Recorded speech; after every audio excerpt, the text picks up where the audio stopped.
দিহানামৰ দলটোৰ দ্বাৰা দিহানাম পৰিৱেশন কৰা সেয়ে সমূহ ভকত বৈষ্ণৱক আমি প্ৰেক্ষাগৃহৰ আসন গ্ৰহণ কৰিবৰ বাবে অনুৰোধ জনাইছোঁ। গণেশ চতুৰ্থী মহোৎসৱৰ লগত সংগতি ৰাখি কালিলৈ দিনৰ 1 বজাৰ পৰা ছাত্ৰ ছাত্ৰীসকলৰ মাজত কুইজ, চিত্ৰাংকন আৰু বক্তৃতা প্ৰতিযোগিতা আয়োজন কৰিছে।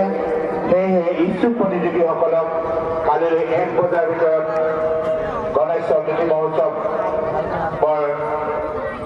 উদযাপন স্থলীত উপস্থিত হ'বৰ বাবে অনুৰোধ জনাইছোঁ। ধন্যবাদ।